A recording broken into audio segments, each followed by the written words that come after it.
Hello guys, welcome to my new blog. তো আজ আবার একবার বেরিয়েছিলাম বাজার করতে। তো ফার্স্ট মা একটা বেড কভার দেখছিল, হ্যাঁ এটাই নিয়েছি। তারপর এই যে আমার একটা পার্সেল ছিল। তারপর আমরা গিয়েছিলাম কাপড়ের দোকানে। আমরা গিয়েছিলাম বর্ধমানে বাদামতলায় সিটি টাওয়ারের কাছে এই যে উৎসব কাপড়ের দোকানে।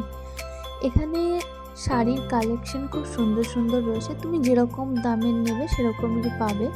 তো এত সুন্দর সুন্দর শাড়ির কালেকশন। আমার প্রোফাইলে যতগুলো শাড়ি পরার ফটো আছে, তো প্রত্যেকটা শাড়ি এখান থেকে নেওয়া, কারণ আমার এই দোকান ছাড়া কোথাও কিনে পোষায় না। একটা জিনিস খুব ভালো লাগলো, আমি ভিডিও করছিলাম বলে ওনারা প্রত্যেকটা শাড়ি খুব সুন্দর খুলে খুলে দেখাচ্ছিলেন। এই যে দেখো কত শাড়ির কালেকশন, ছাপা শাড়ির কালেকশনও প্রচুর ছিল।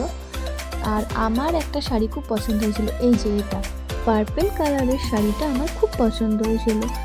তো ওনারা এই গ্রিন কালারের শাড়িটা মাকে দেখাচ্ছিলেন, এটা নেওয়ার জন্য বলছিলেন। তো মা যেহেতু ছাপা শাড়ি কিনতে গিয়েছিল, কিন্তু তাও ওনারা যা যা কালেকশন আছে সেগুলো বার করে দেখাচ্ছিলেন। এই যে ছাপা শাড়ির কালেকশন অনেক ছিল। তো এই যে নিচে যে সি গ্রিন কালারটা যেটা খুলছে সেটা মা নিয়েছিল। হ্যাঁ, এটা দেখতে খুব সুন্দর। তারপর আমার খুব খিদে পেয়ে গেছিলো, তাই চলে গেছিলাম মিও আমরে।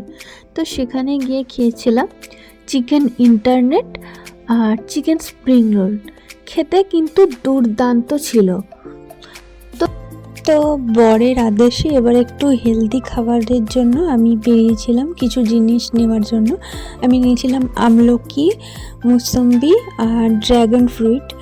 তারপর এই যে কার্জন গেটের ভেতরে দিয়ে এই বাজারে গেছিলাম, সেখান থেকে নিয়ে নিয়েছিলাম বিট আর কাঁচা হলুদ। তো এই যে দেখো ফুলগুলো কত সুন্দর, সত্যি এগুলো এত সুন্দর লাগে না, বাট বাড়িতে গাছ লাগানোর কোনো পজিশন বা কোনো জায়গা নেই, তাই গাছগুলো ভালো লাগলেও নিয়ে যেতে পারছিলাম না, দেখিয়ে একটু মন ভরালাম। এই যে হেলথ ড্রিঙ্কস, এটাতে ছিল মুসম্বি, আমলকি আর বিট। খেতে ভালো ছিল না বাট হেলদি। আর ড্রাগন ফ্রুটটা খেতে অসাধারণ ছিল, খুব মিষ্টি ছিল। যে পর্যন্ত, টাটা।